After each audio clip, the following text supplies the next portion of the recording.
रहस्य IAS या चॅनलमध्ये आपलं स्वागत आहे. काल पार्ट 1 मध्ये आपण क्वेश्चन नंबर 35 पर्यंत क्वेश्चन बघितलेले आहेत. आज आपण उर्वरित क्वेश्चन बघणार आहोत की नॉलेज आणि अप्रोच बेस लावून करंट अफेअर्स, पॉलिटी आणि सायन्सचे क्वेश्चन कसे सोडवायचे. त्यामध्ये पॉलिटीचे क्वेश्चन आपण फास्ट घेणार आहोत, कारण की पॉलिटीचे क्वेश्चन नॉलेज बेसवरूनच सोडवायचे, त्याच्यामध्ये अप्रोच लावायचा नाही. 36वा क्वेश्चन बघू. 2024-25च्या आर्थिक वर्षात डॅश सकल देशांतर्गत उत्पादन वाढीसह भारताचा विकास मजबूत राहील आणि वाढीच्या मार्गावर सुरू राहण्याचा अंदाज आहे. तर इथं 0.5 कॉमन आहे आणि 7 कॉमन आहे. मी एक्झाम हॉलमध्ये 7.5 मारलं होतं, पण ह्याचं उत्तर आहे 6.5. आणि मला हे मी नाबार्डचं पण प्रिपेअर करत होतो त्या काळात, आणि मला माहीत होतं हे GDP किती इथे माहीत असून सुद्धा मी नॉलेजवर विश्वास न ठेवता ॲप्रोचवर गेलो. तर हे लक्षात ठेवायचं की तुम्हाला कधी नॉलेज लावायचं आहे, कधी ॲप्रोच लावायचा. पहिल्यांदा नॉलेज येतं, नंतर लॉजिक येतं, लक्षात ठेवा. तर फर्स्ट प्रायोरिटी कधी पण नॉलेजला द्यायची. तर ह्याच्यामुळे ह्याचा आन्सर 6.5 येतं. आणि बजेटमध्ये GDP, पुन्हा नंतर ग्रोथ रेट, पुन्हा global growth rate, physical deficit, revenue deficit, primary deficit ह्यांचे आकडे एकदा बघून घ्यायचे की हे विचारतात. म्हणजे खूप एक्झाममध्ये विचारतात, दुसऱ्या पण UPSCच्या CDS CAPFमध्ये पण. तर हे नंबर्स इम्पॉर्टंट आहेत. पुन्हा नंतर पिलर्स काय आहेत बजेटचे, बोथ इंडियन आणि महाराष्ट्रीयन बजेट. पुन्हा नंतर इम्पॉर्टंट स्कीम्स, जसं की ह्या वर्षी राज्यसेवेत 31 मेच्या परीक्षेत विचारलं होतं प्रधानमंत्री धनधान्य योजना, जी की डाळींसाठी चालू केली 100 डिस्ट्रिक्टमध्ये. पुन्हा नंतर 3 डाळींसाठी, तूर, उडद आणि मूगसाठी, आणि 3 टियरमध्ये. आणि आयोगाने थर्ड ऑप्शनमध्ये 4 टियर दिलं होतं एक्झिक्युशन. तर ते चुकीचं आहे, 3 टियर एक्झिक्युशन आहे त्याचं. पुढं दुसरा क्वेश्चन. डॅश आणि डॅशच्या सह अध्यक्षतेखाली पॅरिस AI ॲक्शन शिखर परिषद 2025ने AIच्या जगातील एक महत्त्वाचा क्षण आहे, ज्यामध्ये डिजिटल विभाजनापासून AI सुरक्षेपर्यंतच्या गंभीर आव्हानांना तोंड देण्यासाठी 90हून अधिक राष्ट्रांना एकत्र आणले आहे. आता इथं पण फ्रान्स कॉमन आहे. आणि जेव्हा ऑप्शनमध्ये भारत, महाराष्ट्र असेल तेव्हा आपण घेऊन जायचं. आणि हे पण ऑप्शन A मध्ये, त्याच्यामुळं हेच आन्सर करेक्ट आहे. लक्षात ठेवायचं, भारताशी रिलेटेड किंवा महाराष्ट्राशी रिलेटेड काही असतं तेव्हा तेच आन्सर असतं. तर ह्याचं भारत व फ्रान्स आहे. पुढे बघूयात. 2030 सालापर्यंत पूर्ण होणे अपेक्षित असलेले जगातील सर्वात मोठे जलविद्युत धरण चीन कोठे बांधत आहे. तर आता इथं पण भारताचा काहीतरी संबंध पाहिजे, भारतावर काहीतरी इम्पॅक्ट पाहिजे ह्या धरणाचा. तर पहिला ऑप्शन बघा, यारलुंग झोंगबो, ब्रह्मपुत्रा आणि तिबेट, दोन्ही पण भारताशी रिलेटेड आहे, त्याच्यामुळे हेच ऑप्शन आहे. हे 3 पर्यायाशी भारताचा डायरेक्ट काही रिलेशन नाही आहे. पुढं जोड्या लावा. द्रोणाचार्य पुरस्कार हे पण ह्या वर्षीचे करून ठेवा.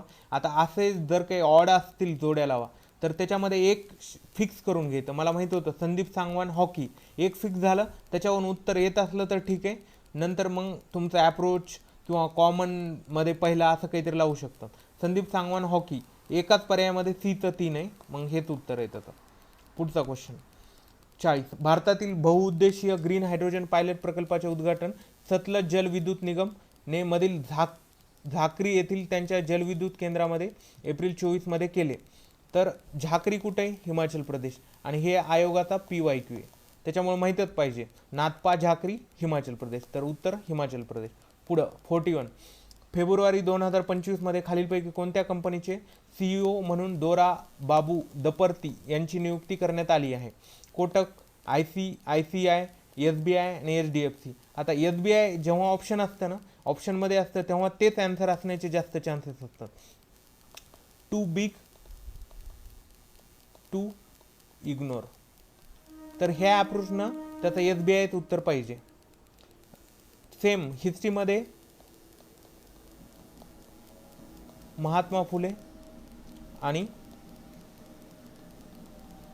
राजर्षी शाहू महाराज, जेव्हा ऑप्शनमध्ये असतं तेव्हा हेच उत्तर असतं, तसंच SBIचं. पुढं 42. मे 2025 मध्ये ऑडी इंडियाचा ब्रँड ॲम्बॅसेडर कोण बनला. MS धोनी, नीरज चोप्रा, ऋतिक रोशन, रणवीर सिंग. आता माहीत नव्हतं, ऑप्शन ए मारा. हे एक ॲप्रोच आहे की जेव्हा ऑड कोणता ऑप्शन असतो ना तेव्हा ऑप्शन ए उत्तर असतं. पुढं इयर न्यूझीलंडने जुलै 2025 डॅश यांची त्यांचे पुढील CEO म्हणून नियुक्ती केली. तर अरविंद कॉमन आहे. कॉमनमध्ये आपण पहिलं मारतो, पण इथं ॲप्रोच फेल होताना दिसतो, कारण की याचं उत्तर आहे नील रविशंकर. त्याच्यामुळं 100% ॲप्रोच बरोबरच येईल ह्याची काही गॅरंटी नाही, पण तुमचे 10 पैकी 7 नक्की बरोबर येतील. पुढं 44 खालीलपैकी योग्य कथने ओळखा. आता दरवर्षी 9 सप्टेंबर रोजी साजरा केला जाणारा जागतिक संगीत दिन जगभरात मोफत सार्वजनिक संगीत सादरीकरणाला प्रोत्साहन देतो. बी. जागतिक संगीत दिन 2025ची थीम हिलिंग थ्रू हार्मनी. असे क्वेश्चन आयोग आता विचारते आणि ह्याच्यामध्ये दोन्ही कधीच बरोबर नाहीत आणि दोन्ही कधीच चूक नाहीत. ह्याच्यापैकी ए किंवा बी मधला एकच ऑप्शन बरोबर असतं. स्टॅटिकसाठी ही ट्रिक लागू नाही, फक्त आउट ऑफ बॉक्स किंवा करंट अफेअर्ससाठी लागू आहे की दोन्हीपैकी एक बरोबर एक चूक. जसं की ह्याच पेपरमध्ये वर विचारलं होतं की किती उत्पादन झालं आणि भारत ज्वारी सोडून सगळ्यामध्ये पुढे आहे, तर ते एक बरोबर एक चूक होतं त्याच्यातलं. आता ह्याच्यात पण हे 9 सप्टेंबर नसून 24 जानेवारी आहे आणि हे थीम बरोबर आहे, तर ह्याचं फक्त बी. ह्या दोन्हीपैकी एक मारू शकता, फक्त ए किंवा फक्त बी मधलं. पुढं ऑगस्ट 2025 खालीलपैकी IMF येथे कार्यकारी संचालक म्हणून नियुक्ती झाली आहे. तर उर्जित पटेल हे आन्सर आहे. इथं पण ऑप्शन ए लागू शकतो. जेव्हा काही येत नसेल तेव्हा ॲप्रोच तुम्हाला कामी येऊ शकतो, कारण की तुम्हाला 30 सेकंदात एक क्वेश्चन सोडवायचा आहे आणि जर कन्फ्यूज होत असेल तेव्हा ॲप्रोच कामी करतो आणि तुमचे तेव्हा वेळ वाचू शकता तुम्ही त्यावेळेस. पुढं हे पण आता वेगळा क्वेश्चन आहे. साहित्य अकादमी युवा पुरस्कार 2025 इतकं डिटेलमध्ये कोण वाचत नाही, तिथं पण मी ऑप्शन ए मारला होता, बरोबर आला. त्याच्यामुळं ऑप्शन ए असा पण आणि स्टेटमेंटमध्ये पण जे ए क्रमांकात ए स्टेटमेंट असतं ना ते मोस्टली करेक्टच असतं. त्याच्यामुळं जेव्हा तुम्हाला 100% रॉंग माहिती ए स्टेटमेंट तेव्हाच ते चुकीचं मारायचं. आणि इथं असं पण 1 2 3 4 हे ऑप्शन पण नव्हते, त्याच्यामुळं मग मी एच मारलं. तर पुढे खालीलपैकी कोणी 2025च्या FISM वर्ल्ड चॅम्पियनशिप मॅजिक येथे प्रतिष्ठित बेस्ट मॅजिक क्रिएटर पुरस्कार जिंकला. शाह त्याच्यातलं पहिलं सुहानी शाह. पुढं सेम क्वेश्चन आपल्याला माहिती आहे, अशा क्वेश्चनमध्ये दोन्ही बरोबर दोन्ही चूक येणार नाही, एक बरोबर एक चूक असणार.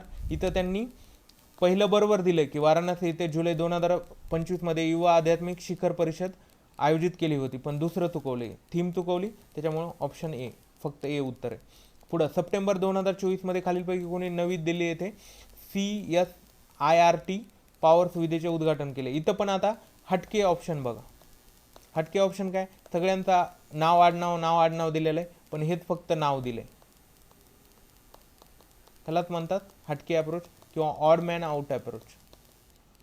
पुढं खालील दिलेल्या विधानांपैकी पहलगाम संबंधी योग्य विधाने निवडा. पहलगाम अनंतनाग जिल्ह्यात स्थित आहे. पुन्हा नंतर पहलगाम येथे लीडर नाला पर्यटकांना आकर्षित करतो. दोन्ही जनरल स्टेटमेंट आहे, बरोबर घेऊन जा. श्री माता वैष्णव देवी मार्गावरील पहलगाम हा महत्त्वाचा ट्रान्झिट कॅम्प आहे. आता हे असू शकतं किंवा नसू शकतं. मी तर एक्झाम हॉल कंडिशनमध्ये ABC मारलं होतं, पण हे नाही आहे, चुकीचं आहे. ए अँड बी ह्याचा आन्सर आहे. पुढं आता पॉलिटीचे क्वेश्चन्स. पॉलिटी एकतर हक्काचे क्वेश्चन 15 पैकी 13 पर्यंत करेक्ट येऊ शकतात आणि ह्याला अप्रोच नाही तर प्युअरली नॉलेज बेसिसनं सोडवायचं.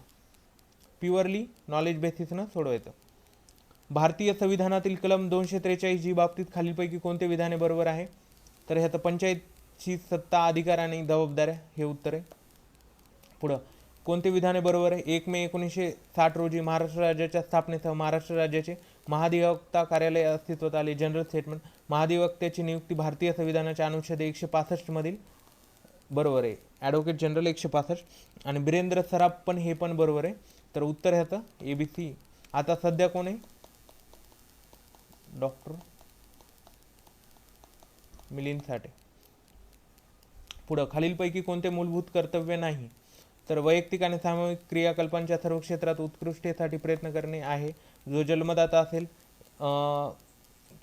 किंवा पालक असेल त्यांनी आपल्या पाल्यास त्याच्या वयाच्या 6व्या ते 14व्या वर्षापर्यंत शिक्षणाची संधी उपलब्ध करून हे पण आहे. गरिबांना समान न्याय व मोफत कायदेशीर मदतीचा प्रचार हे 39 हे DPSP. आणि पुन्हा नंतर देशाचे रक्षण करणे व आवाहन केले असता राष्ट्रीय सेवा करणे हे आहे. तर उत्तर 3 आहे हे DPSP.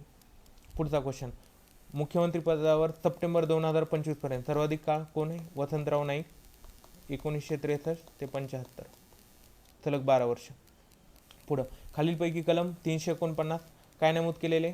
तर हे रिलेटेड टू लँग्वेज, आणि लँग्वेजमध्ये काय आहे? कायदे लागू करण्यासाठीची विशेष प्रक्रिया. हे 349 350 लक्षात ठेवा. राज्यसेवा पूर्वला 350 दोड्या लावामध्ये ह्यावेळेस आलं होतं, जे की ग्रीव्हन्स रिड्रेसल मेकॅनिझमसाठी होतं. पुढं 56 हा तर सोपाच आहे की राज्य धोरणाची निर्देशक तत्वे आयर्लंड, मूलभूत हक्क USA, संघराज्यासंबंधी समोरती सूची ऑस्ट्रेलिया, आणि भारत हा मोठ्या राज्यांचा संघ म्हणून तर हे कॅनडा आहे. पुढे आपण फास्ट घेतोय पॉलिटीचे कारण की नॉलेज बेस सोडवायचे. उपराष्ट्रपतींच्या पात्रतेबाबत अयोग्य विचारले. भारताचा नागरिक असावा हे बरोबर आहे. 45 नाही 35 आहे ते, आणि लोकसभेचं नाही आहे ते राज्यसभेचं आहे. तर उत्तर काय? अयोग्य विचारलं BC. हे व्यवस्थित बघायचं, अयोग्य असलं की त्याला गोल करून टाकायचं. पंतप्रधानांच्या भूमिकेबाबत योग्य कथने ओळखा. आता रॅमसे मीवर काय म्हणले, ग्रीव्ज काय म्हणले, मुनरो काय म्हणले हे वाचूनच घ्यायचं. प्रिएम्बलमध्ये fundamental duties, fundamental rights DPSP संबंधित. ह्याच्यामध्ये मुनरो नाही आहे, हे आयवर जेनिंग्स आहे. तर उत्तर AB. हे एक्झाम हॉलमध्ये वाचलं असलं तर येतं, नाहीतर मी तर ABC मारलं होतं, पण उत्तर ह्याचं हे नाही आहे, हे AB. पुढं 1950 मध्ये भारतीय संविधानात भारतीय संघराज्यातील प्रदेशांचे 4 स्तरीय वर्गीकरण होते. तर ह्याच्यातलं योग्य जोड्या ओळखा. हे इंटरचेंज केलंय. A तर B, B तर A. तर हे दोन्ही पण चुकलेत. तर ह्याचं उत्तर C and D आहे. पुढं राज्यपालांच्या संदर्भात खालीलपैकी कोणते विधाने चुकीचे आहेत? कलम 158 नुसार राज्यपाल राष्ट्रपतींच्या मर्जीनुसार पदावर राहतील. हे मर्जीनुसार पदावर राहतील हे मला वाटते आर्टिकल 155 मध्ये दिले, कारण की 158 मध्ये कंडिशन्स दिलेले आहेत, त्याच्यामुळे एक चूक. कलम 155 नुसार नियुक्ती राष्ट्रपती बरोबर आहे. कलम 154 एक्झिक्युटिव्ह पॉवर राज्यपालांकडे हे पण बरोबर, आणि 163 नुसार मदत करण्यासाठी सल्ला देण्यासाठी मुख्यमंत्री यांच्या नेतृत्वात एक मंत्रिमंडळ असेल हे पण बरोबर आहे. तर हे कलमे सगळे पाठच करायचे, कारण की MPSCला 1 ते 2 कलमे नेहमी विचारतात. आता ग्रामसभेतच बघा, ग्रामसभा 243 आहे, A तर 3 2 आहेत, आणि राखीव जागासाठी D तर 2 तर 4 ऑप्शन A. परत इथं ॲप्रोच लावायचंच नाही, ते लक्षात ठेवा, नॉलेजवरच सोडवायचे. पण जेव्हा काही जमत नसेल तर तुम्ही लावू शकता. खालीलपैकी कोणती कथने भारतीय संविधानाच्या अनुच्छेद 20शी संबंधित आहेत? आता कायद्याद्वारे प्रस्थापित केलेली कार्यपद्धती अनुसरल्याखेरीज कोणत्याही व्यक्तीचे तिचे जीवित किंवा व्यक्तिगत स्वातंत्र्य यापासून वंचित केले जाणार नाही. आर्टिकल 21 आहे. पुन्हा एकाच अपराधाबद्दल एकापेक्षा अधिक वेळा कोणत्याही व्यक्तीवर खटला चालवला जाणार नाही हे बरोबर आहे 20 मध्ये. कोणत्याही अपराधाचा आरोप असलेल्या कोणत्याही व्यक्तीवर स्वतःविरुद्ध साक्षीदार होण्याची सक्ती केली जाणार नाही. नो सेल्फ इन्क्रिमिनेशन हे पण बरोबर आहे. आणि राज्य 6 ते 14 वयाच्या सर्व बालकांसाठी मोफत व सक्तीच्या शिक्षणाची तरतूद करेल. तर हे आर्टिकल 21 मधलं आहे, त्याच्यामुळे हे चुकीचं आहे, हे चुकीचं आहे. तर उत्तर काय ह्याचं? B and C. पुढे खालीलपैकी कोणते विधान कलम 168 नुसार समाविष्ट नाहीत? आता कलम 168 म्हणजे काय? स्टेट लेजिस्लेचर, त्याच्यानुसार बघायचं आहे. तर प्रत्येक राज्यासाठी एक कायदेमंडळ बरोबर आहे. जिथे राज्याच्या कायदे 2 सभागृह, एक विधान परिषद दुसरी विधानसभा हे पण बरोबर आहे. जिथं फक्त एकच सभागृह ती विधानसभा हे पण बरोबर आहे. आणि प्रत्येक राज्याच्या विधानसभेत राज्यातील प्रादेशिक मतदारसंघातून थेट निवडणुकीद्वारे निवडलेले 500 पेक्षा जास्त आणि 60 पेक्षा कमी नसलेले सदस्य असतील. आता हे आर्टिकल 170 अंतर्गत येतं, त्याच्यामुळे हे चूक आहे. तर इथं विचारलं नाहीत, D.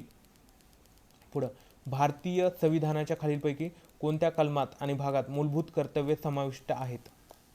तर हे कलम 51A भाग 4 आहे. आता असे फुलटॉस आल्यास डायरेक्ट ग्राउंड बाहेर टाकायचे, आणि उगत इझी म्हणून चुकवायचे नाही आहेत, कारण की हेच हक्काचे मार्क्स आहेत बरं का.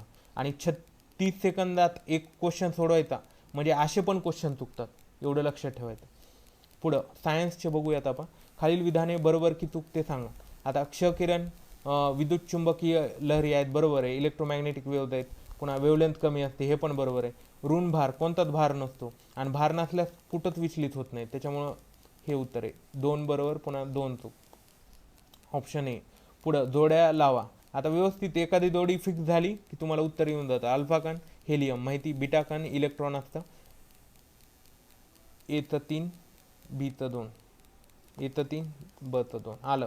आता 30 सेकंदात एक क्वेश्चन म्हणल्यास हे असलं पुढचे नाही बघायचे. 2 कन्फर्म कळाले ना, मग डायरेक्ट ॲन्सर टिक. आणि मी तर काय करतो की आपली स्ट्रॅटर्जी ठरलेली की 10 मिनिटात GSचे 25 क्वेश्चन झाले पाहिजेत, म्हणजे 30 मिनिटात बबल करून 75 क्वेश्चन. बफर किती मिनिटाचा? 5 मिनिटाचा. रिमेनिंग 25 मिनिटात सीसॅट, अंकगणित आणि बुद्धिमत्ता सोडवायची. पुढे अप्रकट विलियन उष्मा म्हणजे काय? तर आता हे द हीट ऑफ फ्युजन विचारले. आता असल्या ह्याच्यात जर लांबडा कोणता ऑप्शन असला वाचायचा आणि तेच असण्याची जास्त शक्यता असते. लांबडा ऑप्शन, ह्यालाच म्हणतात लांबडा ऑप्शन अप्रोच. की the amount of heat required to convert unit mass of the substance from solid to liquid, त्यालाच फ्युजन म्हणतात. हे तर स्पेसिफिक हीटचं दिलेलं आहे. आणि none of the above option, mostly तर 95% तर नसतोच answer none of the above. आत्ता आयोग काही क्वेश्चनमध्ये none of the above answer देत आहे. 69 पृथ्वीच्या वातावरणाचे, हे तर डायरेक्ट फुल टॉस क्वेश्चन आहे. तपांबर, स्थितांबर, मध्यंबर आणि उष्णांबर. पुढं ॲल्युमिनियमचे प्रमुख खनिज कोणते? बॉक्साईट. हे मॅलेचाईट ग्रीन, कॉपर आहे, गॅलिना, लेड आहे आणि डोलामाईट Mg. पुढं कार्बनच्या सर्वाधिक मुबलक समस्थानिकेचे अणुवस्तुमान संख्या किती आहे? तर 6 तर नाही, 12, 13, 14. हेच असं कॉमनमध्ये 12, 13, 14 आणि ह्याच्यामध्ये 12 उत्तर आहे. पुढं डेंटॅलियम हा प्राणी कोणत्या संघामध्ये आहे? तर ह्याचं मोलुस्का. मला पण एक्झाम हॉलमध्ये येत नव्हतं, हे ऑप्शनने मारून टाकलं. पुढं कॅटफिशच्या अनेक प्रजातींमध्ये मिशांसारख्या रुचिज्ञान कलिका. आता कलिका म्हणजे दात नसणारे, दात नाही, दात नाही, दात नाही, हटके अप्रोच. जे आपण मनोहर लाल पण मारलं इथं, मग बार्बल उत्तर आहे. हे दात दात कटलं, हे बार्बेल. पुढं खालीलपैकी कोणता प्राणी सर्वात आदिम पृष्ठवंशी प्राण्यांचा गट? अग्नाथा. अग्नाथा म्हणजे दबडा नसलेले. आता ह्याचं माहीत असलं तर ठीक आहे, पण उत्तर पेट्रोमायझॉन आहे. जर माहीत नसेल तर मी ऑप्शन ए मारला असतं, पण मला माहीत होतं, वाचलेलं होतं, त्याच्यामुळे मी हे पेट्रोमायझॉन मारलं होतं एक्झाममध्ये पण. आता इथं पुढं 75 जिम्नोस्पर्म सायकस आहे. हे जर पक्क झालं तुमचं 100%, जर हे तुम्हाला माहीत असलं तर उत्तरच येऊन जातं. डीचं 1. आणि हे शेवाळचं क्लायमॅडोमोनास आहे आणि ब्रायोफायटा फुनारिया आणि टेरिडोफायटा लायकोपोडियम. पुढं संपूर्ण झाडाची वाढ खुंटेल. आता पानाचा गडद हिरवा रंग ज्यात विकृत आणि मृत उतींचे लहान भाग असतात ते फॉस्फरसच्या कमतरतेचे कोणते लक्षण आहे? फॉस्फरसची कमतरता. आता मृत म्हणजे नेक्रोटिक आणि लहान भाग म्हणजे स्पॉट्स. हे इटिओमॉलॉजी अप्रोच किंवा शब्द उत्पत्ती अप्रोच म्हणतात त्याला. म्हणजे क्वेश्चनमधलेच कीवर्ड्स उचलायचे आणि खाली आहेत का तेच बघायचे. त्याचं उत्तर 3च आहे. पुन्हा वनस्पतींना कॅल्शियम चयापचयासाठी कोणत्या खनिजाची आवश्यकता असते? तर ह्याचं उत्तर बोरॉन आहे. तुम्ही जर प्लांट न्यूट्रिएंट बघितले तर कॅल्शियम आणि बोरॉन हे एक ग्रुपिंग आहे, जे की इमोबाईल प्लांट न्यूट्रिएंट्स आहे. त्याच्यामुळं हे कॅल्शियम वाहक कोण आहे? बोरॉन. पुन्हा या जीवनसत्वामुळे रक्त साकारण्यात गोठण्यास मदत होते. व्हिटॅमिन के आणि कॅल्शियम हे दोन्ही पण लक्षात ठेवा आणि व्हिटॅमिन चांगलेच करून ठेवायचे. ABO रक्तगटाचा शोध 1901 मध्ये कार्ल लँडस्टेनर यांनी लावला. पण जर AB दिलं नसतं तर ते डी कॅस्ट्रोलो. पुन्हा जागतिक मधुमेह दिन या दिवशी साजरा केला जातो 14 जून किंवा 14 नोव्हेंबर. हे 2 कॉमन आहे. कॉमनमधलं आपण पहिलं मारतो, पण इथं चुकू शकतो, ट्रिक फेल होते, कारण की ह्याचं उत्तर 14 नोव्हेंबर आहे. तर हे आपलं टेलिग्राम चॅनल आहे, ह्याला तुम्ही सबस्क्राईब करू शकता. थँक्यू.